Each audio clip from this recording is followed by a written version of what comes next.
Welcome in, everybody, to Betting Pros. It's time to place your bets. It is me, Joey P, Joe Pisapia, and it's Monday. You know what that means. It's time to look ahead to Week 12 in the NFL. We'll talk a little Monday Night Football as well, but for those of you who want the full breakdown on the Thursday football games, the Thanksgiving games, well, guess what? Matt and Pat have a special breakdown coming up for you. So we're going to skip those today.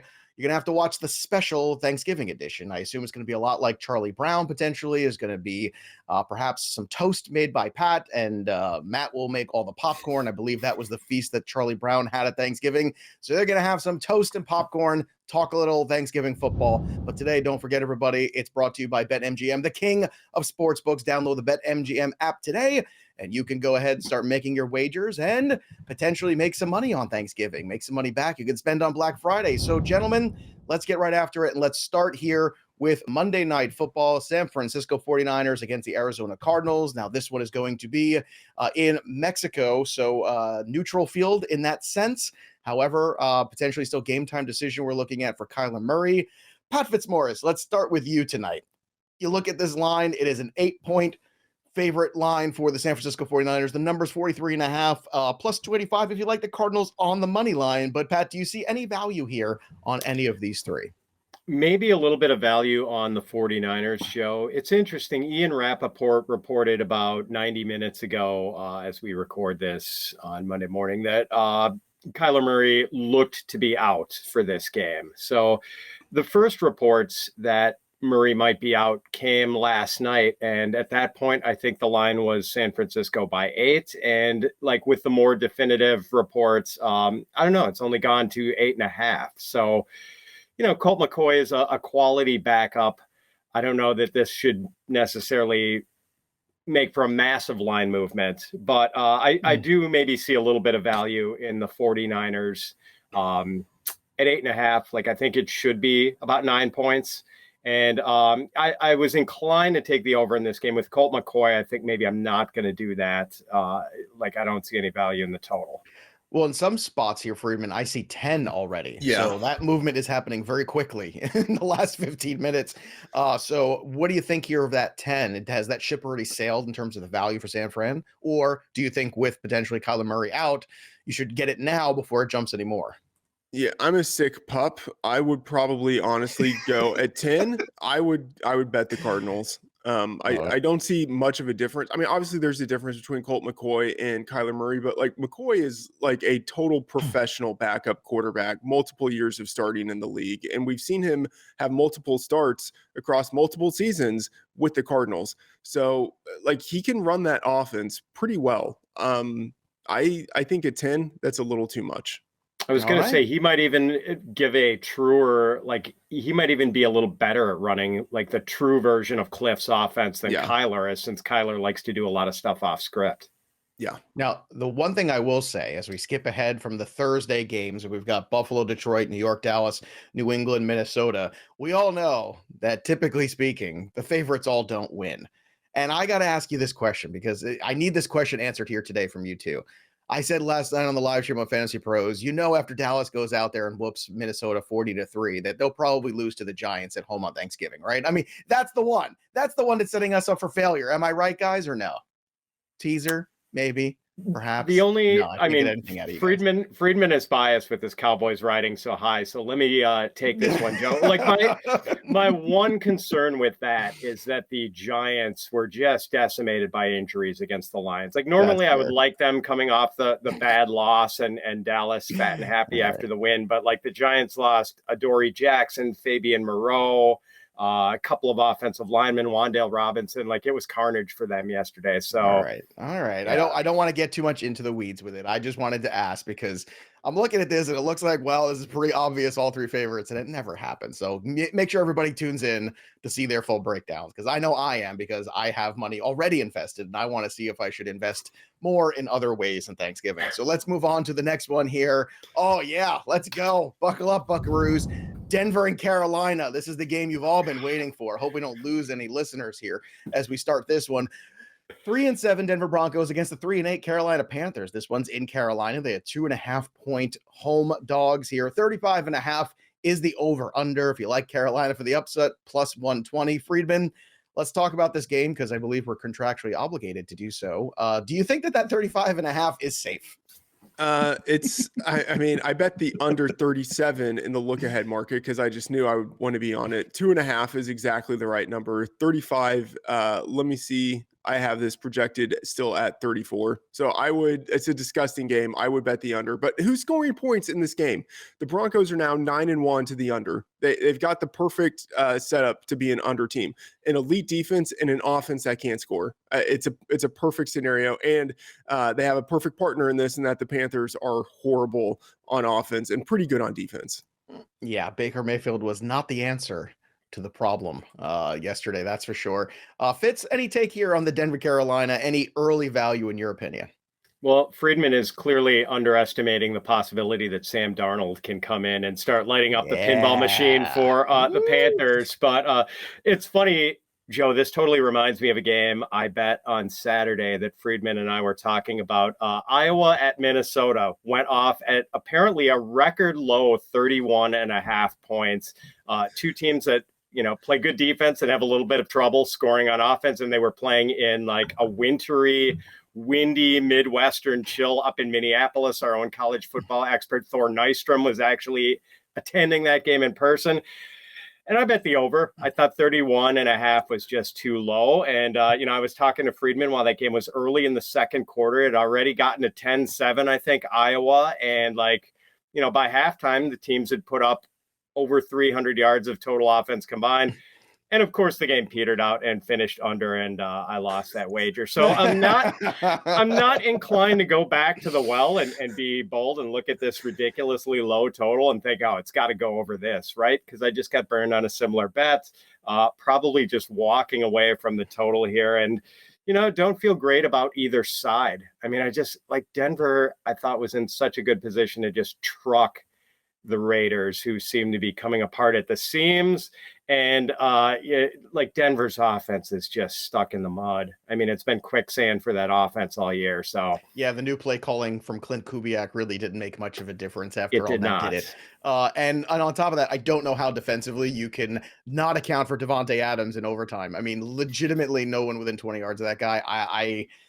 I don't understand. I just don't understand how that happens. You know what, Pat, it's too bad. You should have teased that South Carolina-Tennessee game up to 90. You probably would have still won money on that one. That would have been, man, that was a fun football game on Saturday night. Not the same scoring to expect in Carolina this coming weekend. Let's get to the next one here, Tampa and Cleveland. Now, this is an interesting one because you got the Cleveland Browns who continue to fight.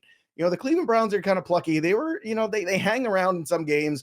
Tampa Bay 5-5, they're 500. They are 3-point road favorites in this one. 44.5 is the number. If you like Cleveland for the upsets, plus 140 on the money line. Pat, let's talk about this one here. Clearly, you can run the ball all day long on the Cleveland Browns. Do you think that's what Tampa's going to do? Because Tampa really pretends that they want to just run the football all the time. I mean, just throw the football all the time. That seems to be more their MO. Do you think that they will game script accordingly? And if so, does that put this 44 potentially in danger?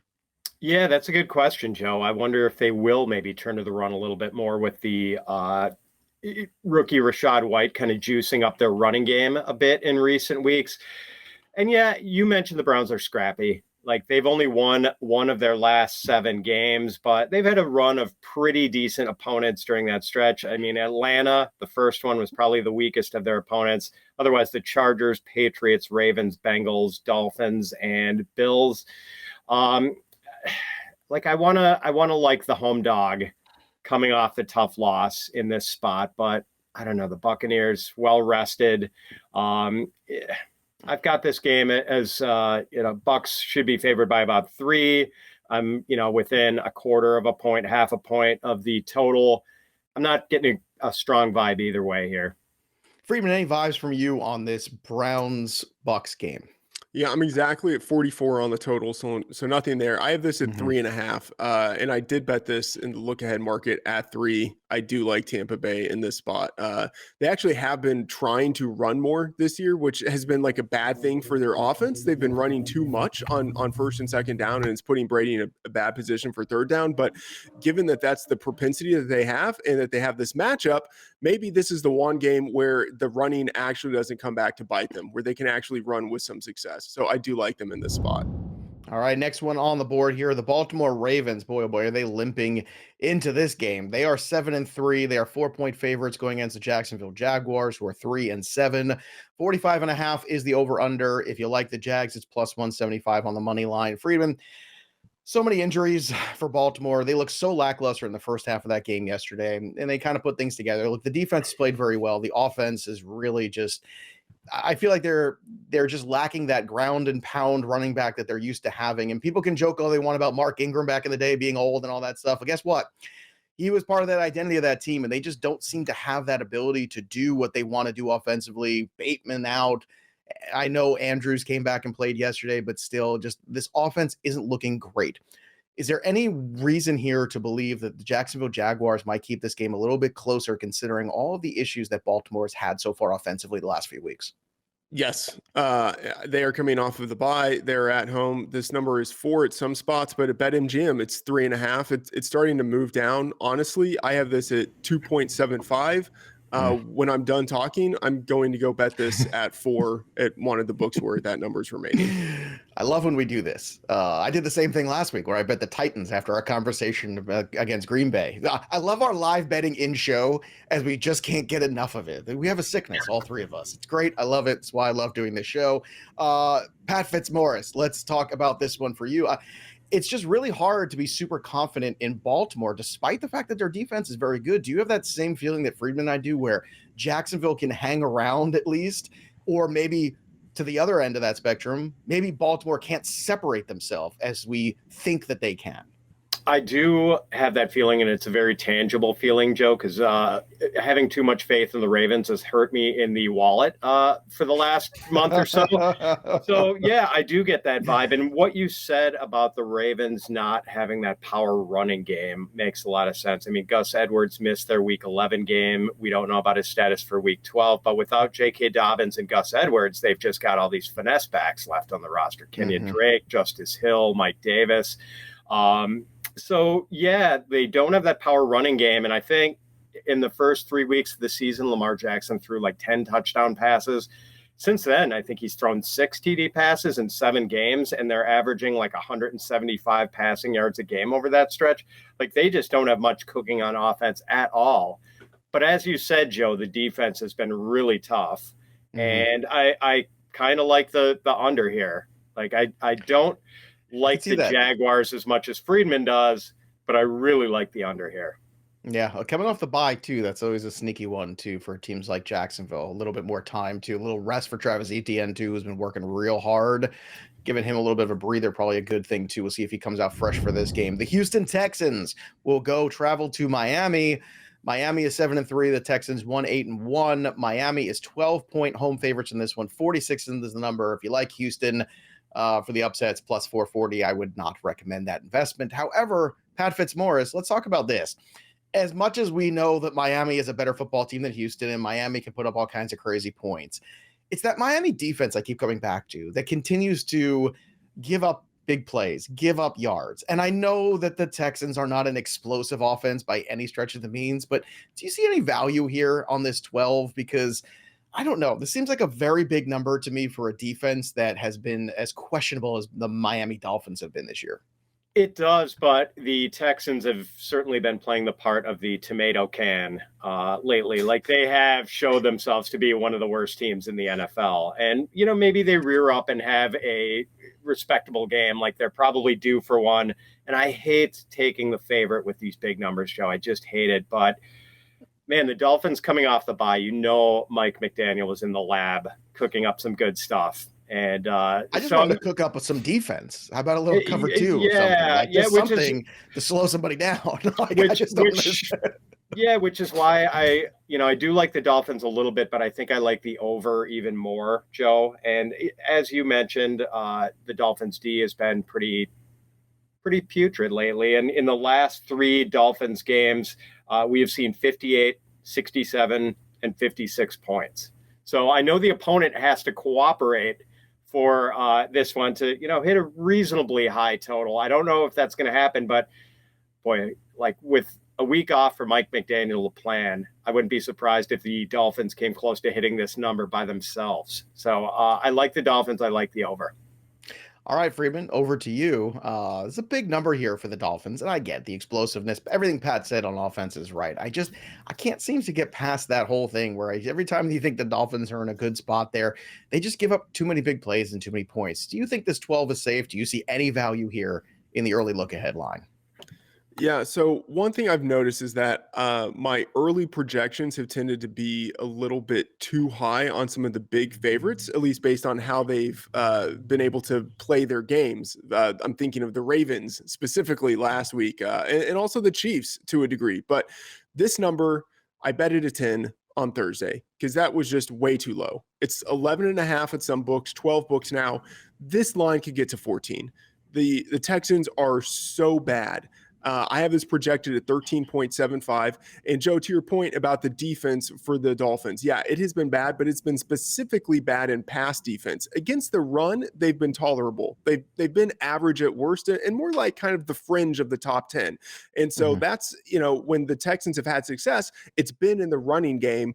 I don't see them really being able to exploit the deficiencies that the Dolphins have in the secondary. So I still think defensively, the Dolphins will be able to do enough. And offensively, I mean, a total laser show. I think they're going to light it up here against the Texans.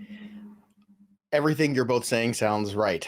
And in the guides of football in 2022, I am going to be on the Texan side of this game here with the 12. I'm waiting for Miami to put somebody away convincingly. They give up 24 points a game. That's a good amount. That's what you're in the bottom third of the league. And I feel like they're going to be up and get lazy at the end. They destroyed the Browns right before going into the bye. They put the Browns away. But that is true. But to me, that makes it all the more ominous because then you have the sense of, yeah, we did it. We're awesome. It's fine. You go to the bye and you get a little lazier. You come out flat or something like that. 12 is a big number here. I know the Texans are dreadful, but 12 is a big number. Let's go to Chicago and New York. Oh, man. I'm still trying to recover from that Jets-Patriots game. That was woof. The Chicago Bears, 3-8. They are 4-point road underdogs here. The New York Jets, 4-point home favorites. 44 is the number, plus 165. Already a lot of chirping from a lot of people internally about what's going on here with this Jets offense. Freedman, Garrett Wilson's not happy. Elijah Moore hasn't been happy in months. Certainly, the Jets can't be happy with what Zach Wilson has not, and I will say has not brought to the table at the quarterback position so far. So whether it's about trying to open up this offense or not, or letting him throw the football more, whatever that is, it ain't happening. I don't know if we're going to see a quarterback change, but the Jets are very much in this. They are 6-4. I know the Fields injury has a lot to do with this game.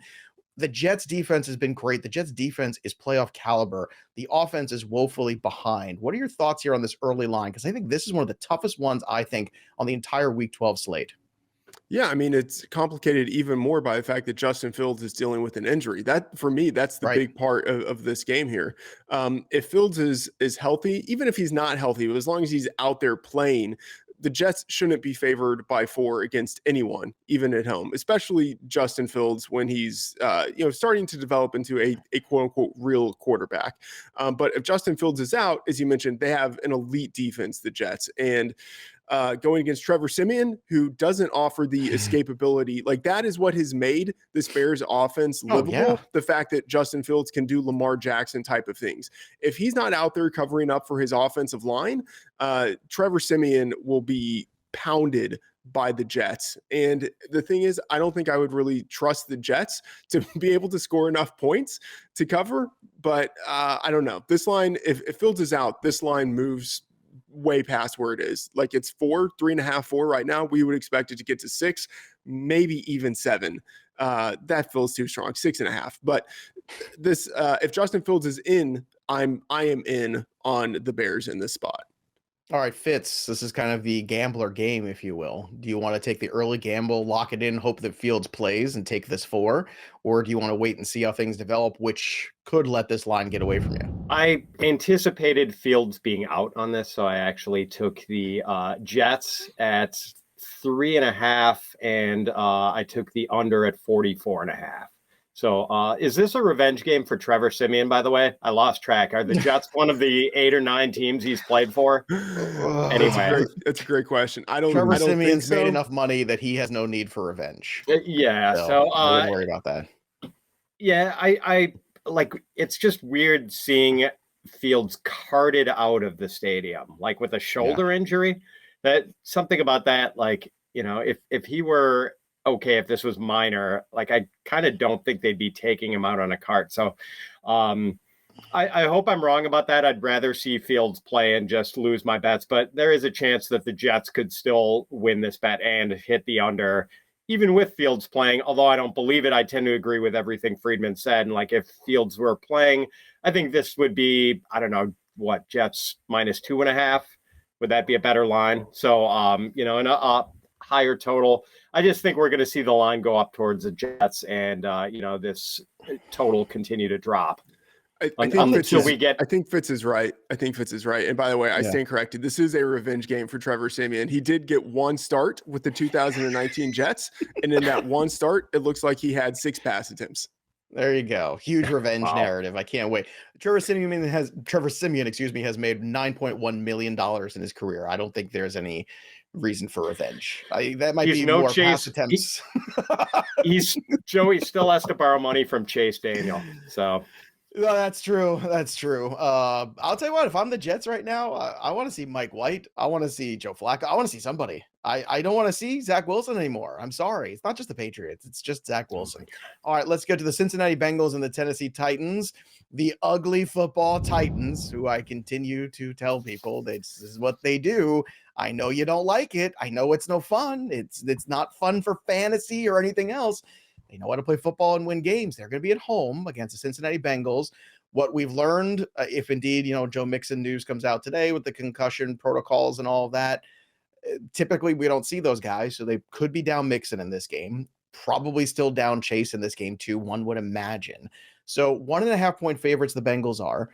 Traveling to Tennessee, the number is 43, even money for Tennessee to win this game outright. Pat, let's talk about the ugly football Tennessee Titans. That ugly football has resulted in a 7-3 record. They are home underdogs here in this contest. It's once again us against the world, and the Titans keep showing up and dragging everyone down to their level. Plus, Tannehill looked healthier than he has all season. So what are your thoughts on this one as we look ahead to week 12?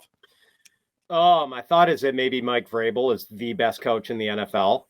He keeps doing this. I mean, they were the number 1 seed in the AFC playoffs last year, and that team had no business being the number 1 seed in the AFC playoffs. And they seem to have lost talent on defense and on the offensive line this year. And they open 0-2, and they've since won 7 of their last 8.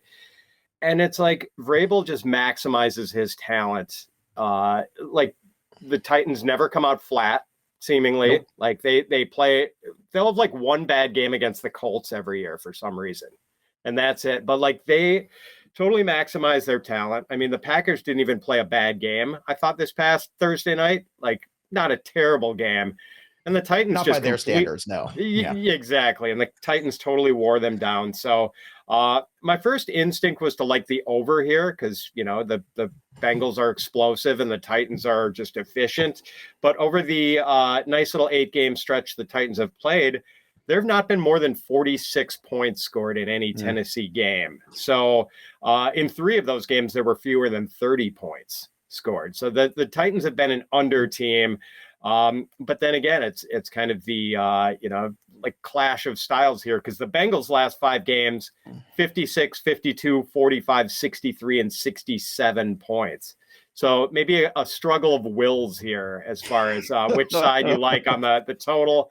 I'm leaning a little bit toward the under here. And I like the Titans at home. I mean, it feels disrespectful for them to be a home dog.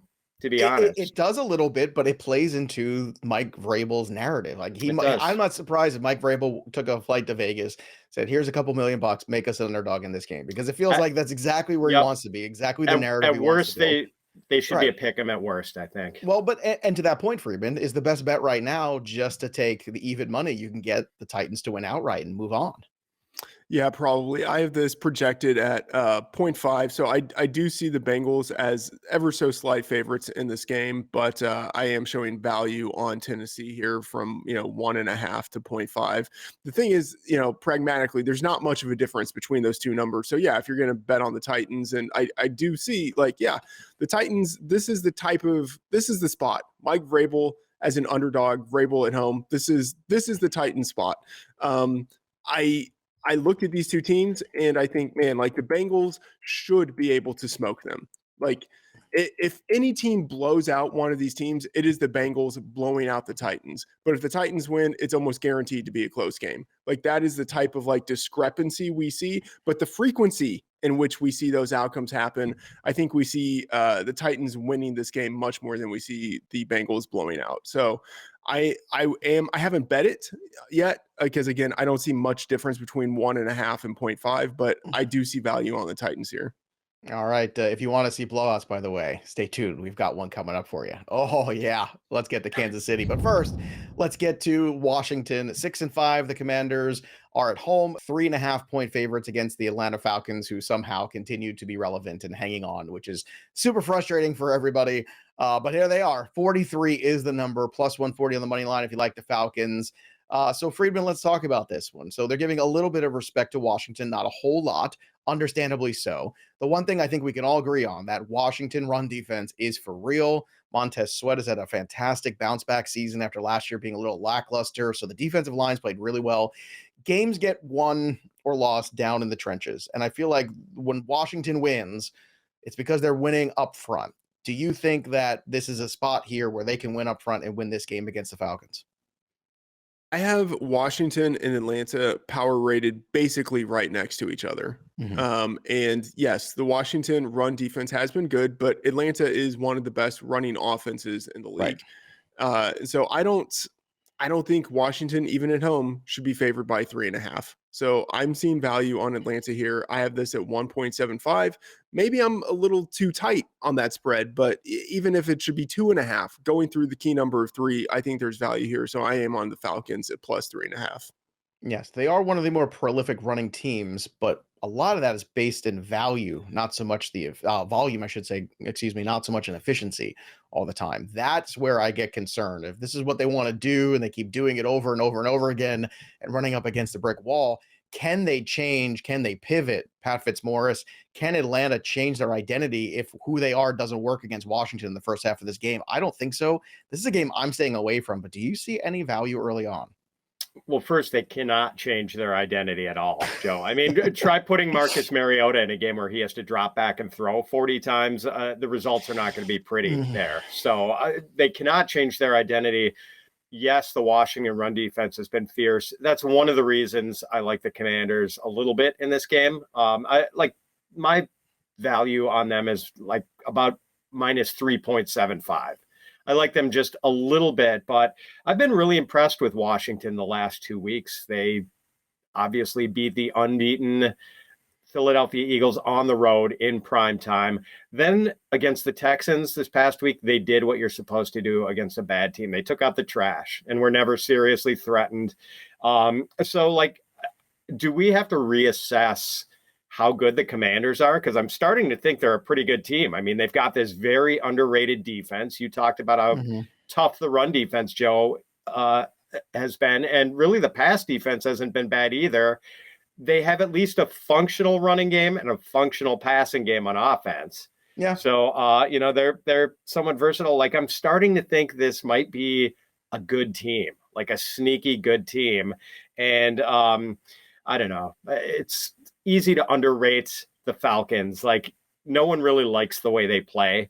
And maybe but they keep coming up with W's. That's the weird part about it. And I see Freedman kind of grinning like the Grinch over here when you're talking about they might be a good team. I'm kind of with, I don't know if they might be a good team, but I think we have to realize they're better than we've given them credit for, or at least this version of them that we've seen in the last month is better. And they believe in Taylor Heineke. I mean, these guys play for him. So whether he's great or not, we can debate that all day. But sometimes there's the intangibles of quarterback, which is the leadership, which is, people rallying behind, believing in it, and you keep winning. I mean, sometimes that just carries over. The Los Angeles Chargers could not win last night. They blew a lead to the Kansas City Chiefs. They will take on Arizona this week. Arizona, obviously, we're going to have lots of questions still about them after tonight's game.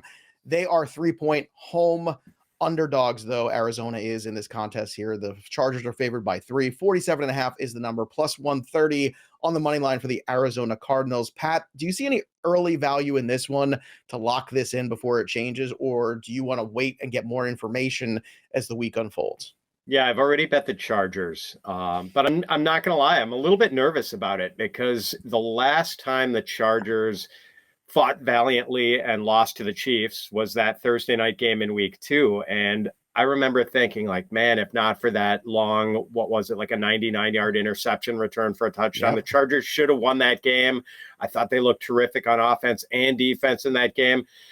And then they turned around and lost 38-10 to the Jaguars in week 3. And, I quickly dismissed thoughts of the Chargers being a viable Super Bowl contender. They look terrific again against the Chiefs this week. And I want to believe it, but I don't know. And now Mike Williams is maybe hurt again.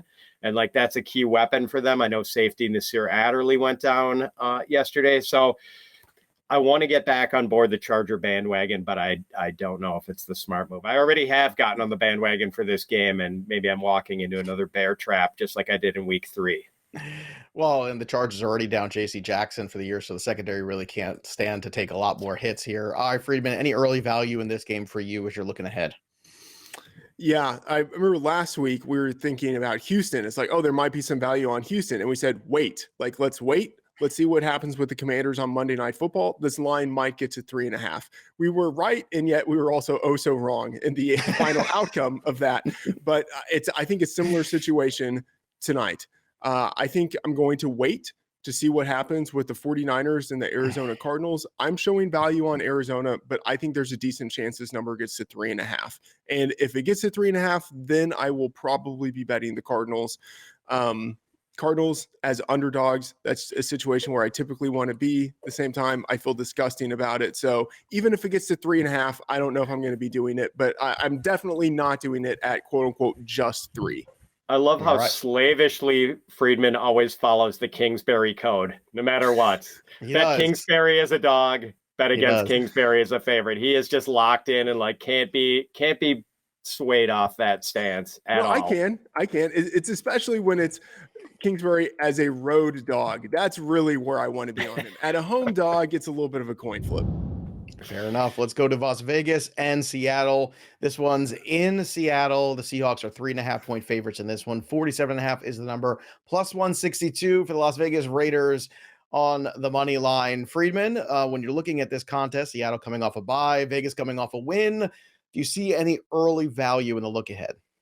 Yeah, I bet this on Thursday, I believe, at 3.5. The number is still 3.5. I was expecting the Raiders to get shellacked. And so I thought this number would move more. It hasn't, but I still have this projected at 4.5. And I think there's room for this number to move from there. I don't think it's going to move down to 3. And I think Seattle at home coming off of the bye, they are going to bang the Raiders like a drum. This is, I think, a spot where the Raiders just totally fall apart after a come from behind overtime victory on the road against the Broncos. I think this is where they fall apart. Pat, do you agree? I do. I've got this. I think Seattle should be favored by 5.5 or 6. I think this is the best value on the board early this week, and I've already hit it. I don't understand the line. It's a lot of respect for the Raiders, and the Raiders or the Broncos were one of my best bets this past week. I got burned on that. The Broncos' feeble offense was unable to take advantage of a Raiders defense ranked dead last in DVOA. I think Seattle's going to do a better job against that defense. I will say, though, the Raiders' offense, considering, some of the losses they've had, Hunter Renfrow, Darren Waller, they are, for having Josh Jacobs and Devontae Adams as Derek Carr's only weapon, that offensive line has played great. Carmen Brasillo, I think, is their offensive line coach. They have overachieved. I thought that was going to be one of the worst offensive lines, one of the worst O-lines in the league this year, and it has not been the case at all. It's been a strength. Still, I like Seattle in this game to cover pretty easily. Okay, here you go. I teased it. Here it is. The Kansas City Chiefs, 8-2 at home, 14-point favorites against the Los Angeles Rams, the defending reigning undisputed, or maybe very disputed now, Super Bowl champions. Possibly no Stafford, definitely no Cup. Could be a third string quarterback for all we know by the time we get here. Things have not gone well for the Los Angeles Rams, and now they are running into most likely MVP candidate, because I've seen now this morning that Mahomes' number has gone to the negative, so that ship has sailed. Talked about it on last week's show, talked about it on the Thursday Night Football to go lock it in. It's the last time you're going to see it. It's gone now. Sorry, folks. The positive's gone. But here we are. 14's a big number. I don't care. It might not be big enough. Pat Fitzmaurice, what do you think about this line here? The total, the value, where are you at here with the Kansas City Chiefs and what should be an absolute smash for Mahomes and company? It might not be big enough. I agree with you on that, Joe. I took it at 14. I wanted to get it before it went any higher than that. And I've been burned betting the Chiefs as big home favorites before. Seems like I get burned on that more often than not. But man, against this Rams team, I'm pretty good with it. Like, the Rams I'm typically more hesitant like you, because I've been there too. We've seen it in playoff games too, where they have a pretty good opponent and you're like, oh, this should be a smash. And then all of a sudden it gets real close there. Was it the Texans a few years back, I want to say, with Deshaun Watson? Is that the game I'm remembering? I remember some game where it got really close and nobody thought it was going to be. Freedman, what about you? This number is big at 14. Could it grow here as your heart grows, as I called you the Grinch earlier, 3 sizes as we get closer to the holidays? Yes, this number could get larger. I do have it projected exactly at 14. Shout out me. I bet it at 10.5 in the look ahead market, because I knew that this number would get bigger. And Can we have this segment called Shout Out Me, where Freedman lauds his own glorious moves here in the betting market? I love that idea. By the way, a phrase totally ripped from Adam Levitan, but I got to say, even though I have this at 10.5, like logged in the Betting Pros app, like, I don't feel great about it, because we've seen, historically the Chiefs have been a win but not cover type of team. Like, they're like a pitcher who, like, is intentionally not throwing his fastball as hard as he could, so that, like, the couple of pitches a game when he needs to really amp up the throw, he can do it. Like, the Chiefs are not playing every game to try to cover. They are playing just to try to win by enough. So, like, yeah, the Rams are horrible. The Chiefs should, on paper, be able to cover 14. They should definitely be able to cover the 10.5 that I have, but that doesn't mean that they're going to do it. And I can't see how this gets backdoored. Fair enough. Let's go to New Orleans and San Francisco. This one's in San Fran. We'll see what they bring tonight. But right now, they're 8.5-point favorites at home against the New Orleans Saints. The Saints get a victory with Andy Dalton under center. I don't know if there's a quarterback controversy or not, but I mean, at this point, it seems to be Andy Dalton week to week, at least we're looking at. So obviously a pretty large number here, but still San Francisco plays very good defense. 42 is the number, plus 300 for the Saints upset on the money line. We're looking at this one, Freedman. What are your thoughts on San Fran, New Orleans, as we kind of are waiting to see what San Francisco comes out with tonight on Monday night, but also looking ahead to their contest against New Orleans? Yeah, Fitz can probably tell you what I've already done. I'm a very simple man. I have a few codes I live by. If it's Kingsbury, if it's Shanahan, like, what I'm doing. Shanahan as a home favorite, I'm just basically going to auto bet against him any opportunity I have. My fear is that I bet this too quickly at 8.5. Because this number could be 10, like, depending on what San Francisco does tonight, it could be 10. But I have value on it at 8.5. I have this projected at 7.25, so I went ahead and bet it at 8.5. Kyle Shanahan as a home favorite, 8-16-2 against the spread for his career. Andy Dalton, not like I'm thrilled with him, but he was at least functional this past week, and as an underdog for his career, he has been profitable. So I'm fine with betting on the Saints in this spot. All right. Pat, are you fine with betting on the Saints in this spot? And the Saints are also down a bunch of linebackers and some other injuries too this week that they had. I don't know if those guys will get healthy enough in time.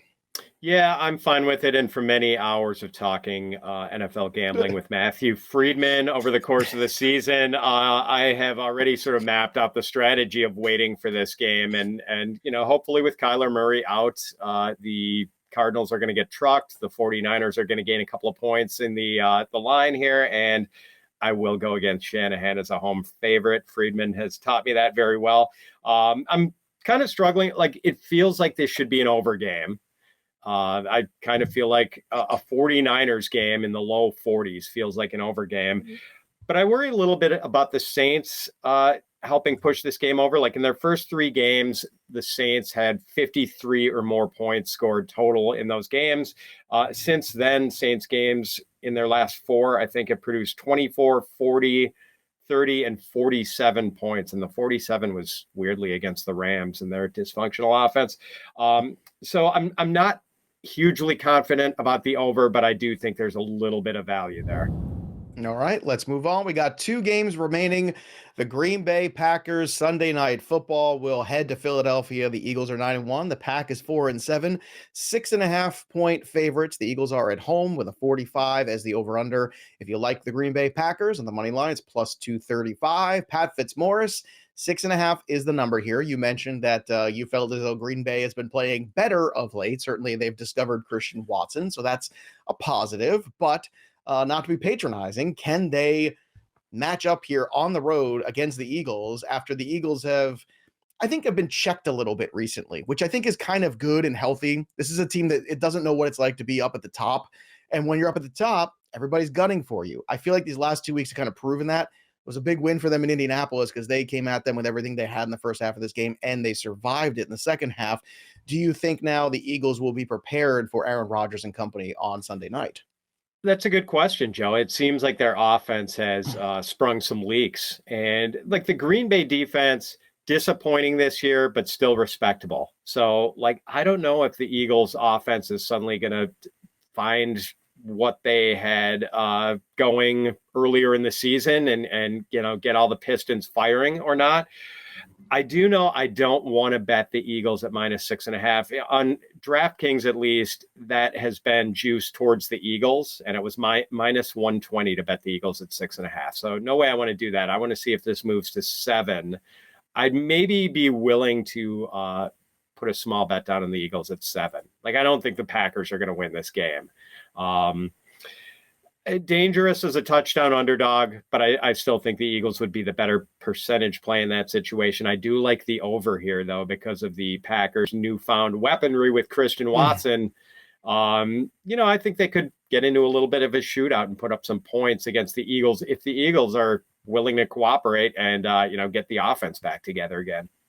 Freedman, do you see any danger opportunities in this game? I honestly don't have anything to say about this. I have this projected at 6.25. So in theory, a little bit of value on Green Bay. And, there is a 7 floating out there. And so, I guess maybe there's some value taking it, but I don't feel great about it. I'm probably staying away from this on the side and the total. Okay, let's go to the Pittsburgh Steelers and Indianapolis Colts Monday Night Football. Steelers are 3-7. They were ahead at the half there. Kenny Pickett and company, great crowd. Everybody was really into it. And unfortunately, things just kind of fell apart there in the second half for them. Same can be said of the Indianapolis Colts there. Both these teams, I think, are giving you effort. So this is a fascinating one because you got the Colts as 2.5-point favorites, which makes sense. Maybe that's actually not enough respect for the Colts. Some might argue, which I might argue that. And when I say some people, I really mean me. And then you've got 39.5 as the over/under if you like the upset of the Pittsburgh Steelers at plus 116. Freedman, having watched both these teams so much this year, do you think that there, number one, is any early value in this line? And number two, do you think the Colts aren't getting enough respect here? I mean, I've moved the Colts up significantly over the past couple of weeks, just based on what we've seen and the return of Matt Ryan and, playing very well against the Eagles in a game they could have won. So yeah, I've moved them up quite a bit. That said, I do have them projected at 3.5. So I am showing slight value here at 2.5. At some books, 3 at other books. I bet this in the early look ahead market, Pittsburgh +3. Because I just didn't have respect for the Colts. And then, now that I've adjusted the Colts based on what they did, I'm showing value on the Colts. But that said, I still don't want to bet it. Like, I still don't like the idea of betting on the Colts. Like, we've seen them in 2 games under their new regime. I don't think they should be favored against anyone. They were underdogs, significant underdogs in both of those games. There's a pretty big difference between covering as underdogs and, winning as favorites. And I just don't see them. I don't see them convincingly doing that in this spot. Well, I mean, they did cover as underdogs against the Philadelphia Eagles, who are a 9-win football team. So how far does that go for you, Pat Fitzmaurice, when you're trying to evaluate the Colts on Monday Night Football? Not far enough, Joe. I've sort of swore off betting Colts games a few weeks ago because they were so You gave it up Jekyll for and Lent? Hyde. Is that what they? Yes, Yeah. Okay. yes. And like they're partnered with another team I kind of don't want to bet on after being on the wrong side of them a few times, the Steelers. I do feel like both of these teams are starting to become a little more predictable, though. Like at least the Colts have sort of established a brand of Jeff Saturday ball. And, it's I more want T-shirts that say "Any Given Saturday." Can we start selling those? I think we could make a killing on that. Yeah, man. I mean, it's more appealing than Frank Reich football. I'll tell you that. And like Pittsburgh, all of a sudden Pittsburgh is running the ball a little bit, and the Colts are still without Shaq Leonard and Kwity Paye. Presumably, they won't have Kwity Paye back this week. So I don't know. Like it. Yeah, I can't play this game. The line feels right to me. The total feels right to me. Like I just kind of want to watch this from afar, but this game is not as disgusting to me as it would have been about 3 weeks ago. Fair enough. And Najee Harris, back-to-back games with 20 carries, his best game arguably all year yesterday too. So there you have it. That's the early look ahead. And again, if you want the full breakdown for the Thanksgiving slate, make sure you subscribe to Betting Pros wherever you get your podcast. Make sure you subscribe to our YouTube channel, Betting Pros, as well. That way, Matt and Pat will break it all down for you, give you exactly where to look, the props, the lines, everything in between for your Turkey Day football. But that, my friends, is the early look ahead to Week 12. We hope you enjoyed it. Go download that BetMGM app today and go place your wagers. That'll do it for us. But the story of the game goes on. For Pat Fitzmaurice and Matthew Freedman, I'm Joey P. We'll see you next time, kids.